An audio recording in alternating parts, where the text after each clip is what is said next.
Welcome to Life Stories, where we bring you powerful, real-life experiences that touch the heart and open the mind. Today, we're sharing the journey of Jenna, a woman who grew up in a seemingly perfect family, only to face the harsh reality of manipulation, greed, and the cost of unconditional love. Join us as we explore the lessons learned from betrayal, independence, and finding the strength to break free. It's a story of resilience and the search for a true sense of self. Don't forget to subscribe to our channel to begin today's story. Jenna grew up in what appeared to be the ideal family, a portrait of success and happiness that many would envy. They lived in a grand mansion nestled in the prestigious hills of Beverly Hills, a place where every house seemed to tell a story of wealth, status, and achievement. Their home was the epitome of luxury, with sprawling gardens, a pristine swimming pool, and a three-car garage that housed her father Thomas's prized collection of luxury vehicles. On the surface, everything was flawless. Jenna's father had worked tirelessly to build his tech company from the ground up. His efforts had paid off, turning their lives into a series of opportunities and experiences that others could only dream of. They had everything one could ask for: designer clothes, extravagant vacations, the finest restaurants, and the constant presence of luxury in their lives. Jenna's mother, Elizabeth, was particularly skilled at showing the world how successful they were. She would frequently flaunt their affluence with statements like, "Darling, I simply must have this new Gucci bag. Everyone at the country club has one, and I can't possibly show up with last season's model again," which she would say to Thomas at least once a week. Thomas would smile, pull out his credit card, and hand it over without a second thought, fulfilling her every whim. Elizabeth didn't work a day in her life, but she was an expert in spending money. It was a cycle that had become as predictable as it was effortless. Each month brought new clothes, trips to exotic resorts, and spa treatments. On social media, Elizabeth posted endless photos of her enjoying the good life. Meanwhile, Jenna found herself mostly alone, surrounded by a rotating cast of nannies, none of whom seemed good enough for her mother. One nanny, however, stood out.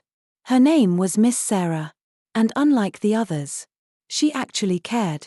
She would help Jenna with her homework, read her stories, and even taught her how to bake cookies. But just as quickly as Sarah had come into their lives, she was gone. Elizabeth had caught her wearing one of Jenna's silk scarves, and despite knowing Sarah would never do such a thing, she decided that was the final straw. "We simply can't have staff who don't know their place," she declared. Jenna, even at a young age, felt the weight of these words. The harshness of her mother's attitude, the carelessness with which she disposed of people, had begun to sink in. As she got older, Jenna began to see the growing distance between her and her mother. While Elizabeth enjoyed her luxurious life without concern for the consequences, Jenna had started to feel the emptiness that surrounded their opulence. She saw how her mother lived in a world of indulgence, unaware of the struggles that lay beneath the surface. Jenna longed for something more meaningful, something deeper than the shallow layers of wealth and vanity. Despite her father's success, there was an increasing sense of loneliness in Jenna's life. She spent countless hours in her empty room, with only the nannies for company. It was clear that while her parents might have had everything, they were missing the one thing that mattered most: connection. Jenna knew it then, but it would take years for her to fully understand the depth of the lessons she was about to learn. Her father's business was thriving, but his health was deteriorating. He worked longer hours, chasing deals and new opportunities, while Elizabeth remained caught up in her social circles, planning her next vacation to a luxurious resort. It was clear that the weight of the business was starting to take a toll on Thomas. But his wife seemed oblivious. Jenna, who had always been more in tune with her father's quiet struggle, noticed how the lines on his face deepened. Yet, despite all his hard work, he kept pushing forward, driven by his commitment to providing for his family and keeping up the facade of success. Then, One evening, everything changed. The phone rang. The scream of her mother echoed through the marble hallways of their house, sending shivers down Jenna's spine. Her father had collapsed at his office. A massive heart attack, they said. By the time the ambulance arrived, it was too late. Jenna's world, and everything she had known, came to an abrupt halt. Her father was gone, and with his death, their perfect world began to crumble. The funeral was a blur of black dresses, sympathy, and hollow words. Jenna stood there, numb, watching her mother put on a performance for their guests. Elizabeth played the role of the grieving widow, but Jenna could see the panic in her eyes. Not because she had lost her husband, but because she was about to lose her lifestyle. In that moment, Jenna realized that her mother's sorrow wasn't for Thomas. It was for the life she feared would slip away. Jenna stood there, overwhelmed by the weight of her loss, but also confused by the reality of what was unfolding before her. The family had lost more than just their patriarch. They had lost the anchor that held their world together. Elizabeth's response was a complete denial of the impending collapse. As she sat in her husband's office chair, pretending to take control, Jenna saw something that made her stomach turn. A woman, desperate to play a part she didn't belong to, trying to maintain the illusion of the perfect life. Despite all evidence to the contrary, Elizabeth's foray into the business world was nothing short of disastrous. It was clear to Jenna that her mother was only interested in keeping up appearances. As the business began to falter, experienced employees started disappearing one by one, and debts mounted. Yet, Elizabeth was convinced that she could manage it all. "I've learned everything from Thomas," she would say, her voice full of unwarranted confidence. Jenna, even at 14, knew that her mother was out of her depth. She saw the destruction that was unfolding but felt helpless to stop it. Elizabeth's attitude became more reckless, more detached, and Jenna could feel the tension growing between them. What had once seemed like a perfect family was now a house of cards, ready to fall. And fall it did. When bankruptcy struck, and everything, her father's company, their house, their lavish lifestyle, disappeared. It was a harsh and unforgiving reality, one that would shape Jenna's future in ways she couldn't yet understand. When Jenna's father passed away, it didn't just mark the loss of a man she adored. It marked the beginning of a transformation in her life that would take her down an entirely different path. The business, once a symbol of her family's success, quickly began to unravel under her mother's hands. Jenna watched helplessly as Elizabeth tried and failed to step into the role of CEO. She had no real understanding of the business her husband had built, but that didn't stop her from trying to assert herself in a position she had no experience in. Jenna could hardly believe her eyes as she watched her mother spin around in her father's chair, trying to appear as though she belonged. She didn't belong.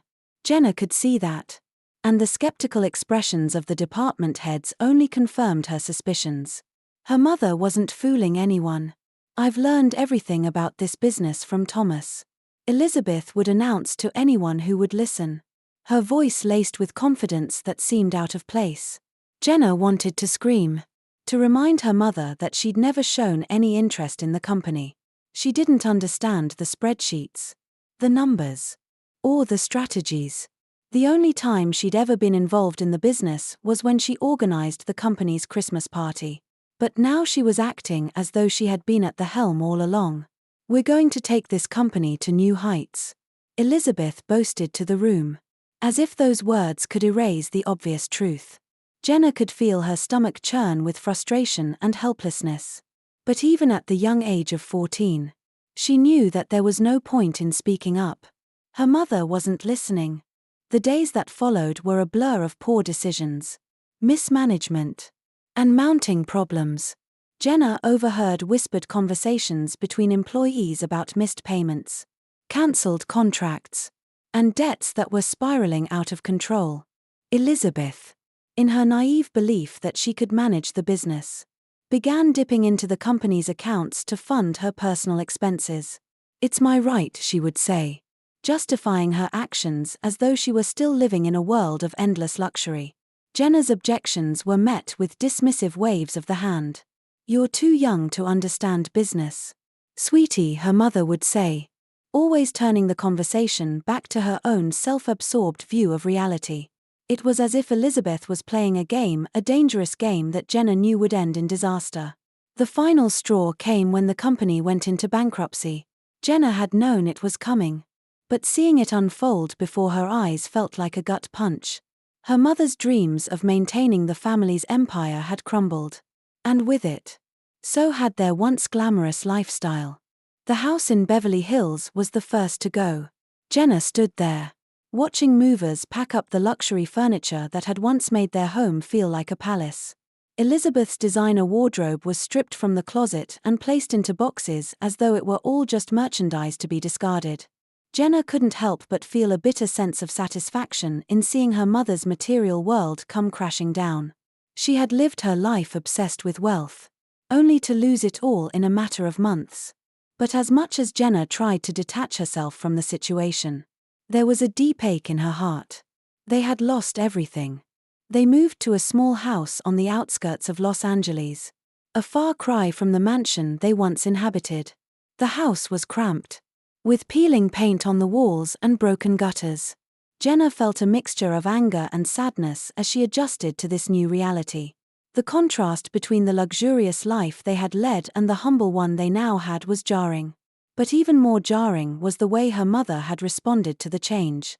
Elizabeth, instead of showing any signs of growth or self-awareness, continued to be consumed by her desire for the lifestyle she had once enjoyed.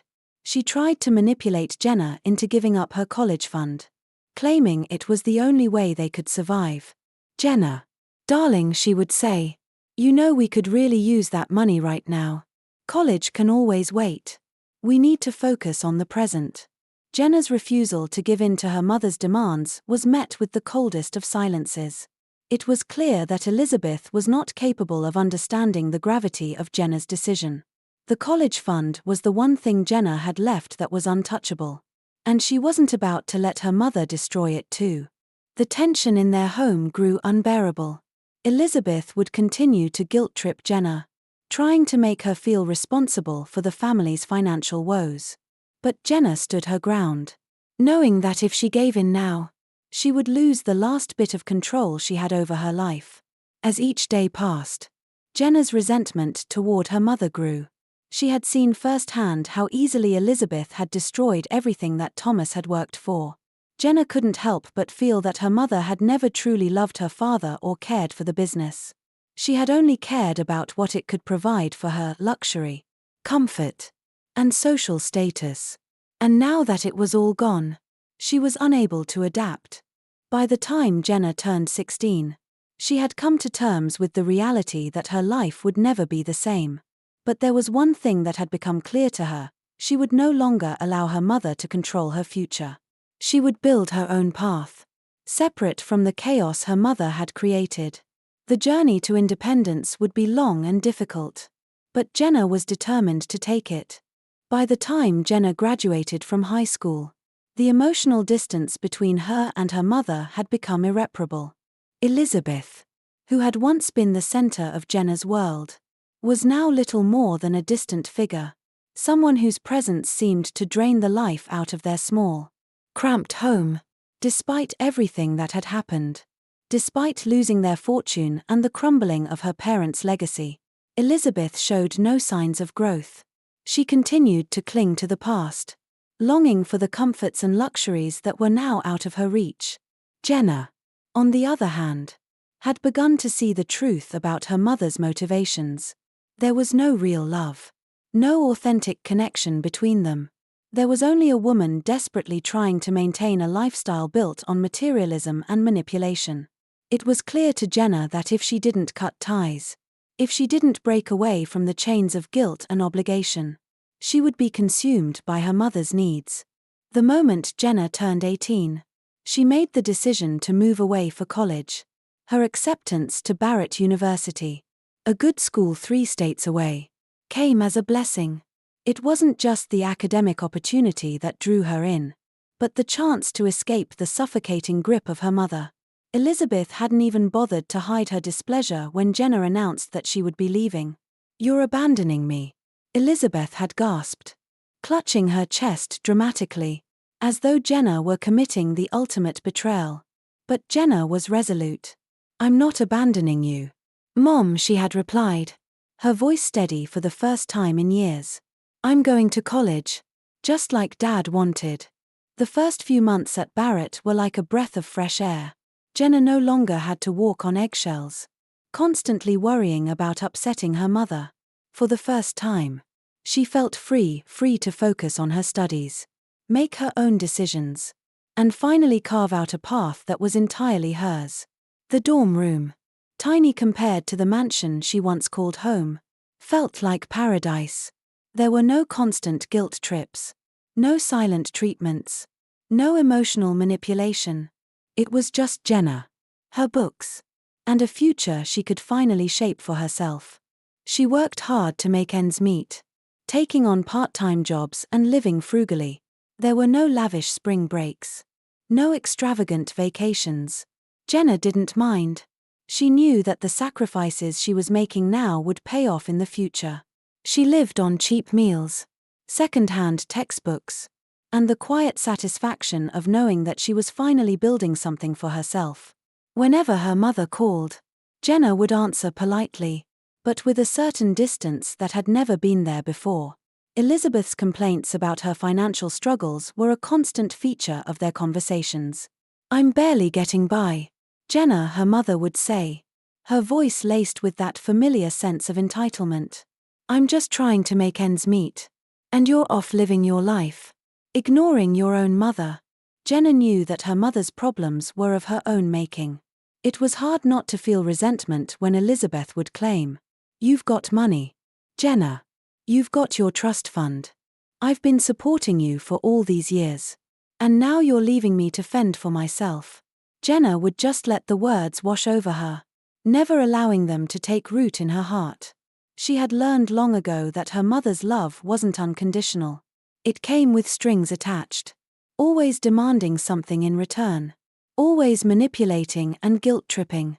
When Jenna graduated with honors, she knew she had earned her success on her own terms. Her degree was not just a symbol of her academic achievements, but a declaration of her independence. It was proof that she had risen above the chaos of her past, that she had found a way to thrive despite everything her mother had put her through. The day she landed a job at Thompson & Associates, Jenna felt an overwhelming sense of pride.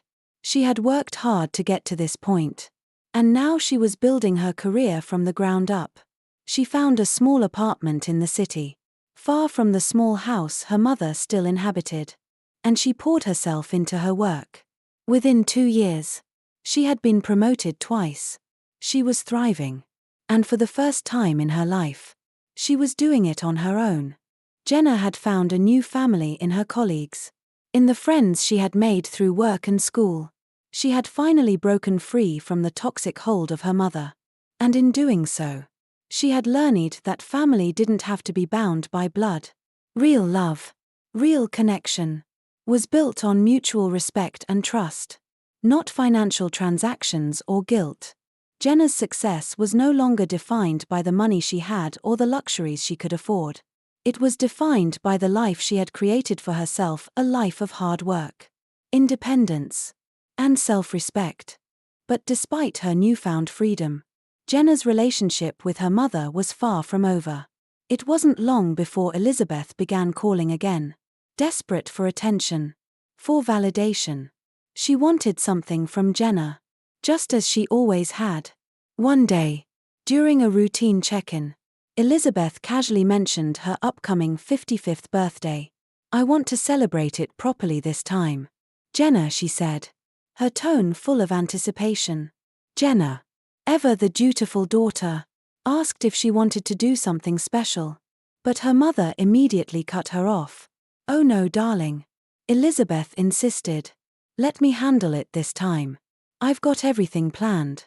You've done so much for me lately. Let me take care of it." Jenna didn't think much of it at the time. She assumed her mother had finally decided to do something on her own. But when the day arrived, Jenna's world would once again be turned upside down. The evening of Elizabeth's 55th birthday was a turning point. Jenna arrived at the restaurant, expecting a modest affair as her mother had promised.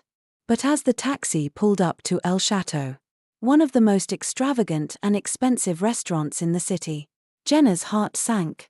The private dining room, glittering with crystal chandeliers and gold-leafed walls, was filled with at least 30 guests, friends, relatives, and others from Elizabeth's social circle. The realization hit Jenna like a punch to the gut. Her mother hadn't arranged a simple dinner, she had organized an elaborate, luxurious celebration, fully expecting Jenna to foot the bill. The bill that would come to tens of thousands of dollars. As the night wore on, Jenna felt her blood boil with every dish that arrived, each plate more expensive than the last. The caviar, the Wagyu beef, the $500 bottles of wine, it was all an extravagant display. A glaring reminder of the life her mother had once had and was desperately trying to reclaim. When Aunt Carol stood up to toast Jenna, praising her for being such a wonderful daughter, Jenna could no longer hold back. She stood up, cutting through the celebration, and made it clear to everyone that she hadn't arranged the dinner, that she had not agreed to any of this. She was not going to pay for it. The room went silent. The tension was palpable. But Jenna felt a strange sense of freedom in that moment, like she had finally broken free from her mother's suffocating grasp. She paid for her own meal, gave her mother a cold stare, and left the restaurant, never looking back. The fallout was swift and brutal. Elizabeth, furious, lashed out, accusing Jenna of being selfish and ungrateful. But Jenna was done. She had been a family ATM for far too long. As Jenna walked away from her family, she realized that cutting ties wasn't an act of abandonment, it was an act of self-preservation. She had learned the hard way that love, when it's tainted by manipulation and greed, isn't love at all. And for the first time in years, Jenna felt truly free. Don't forget to subscribe to our channel for more life stories.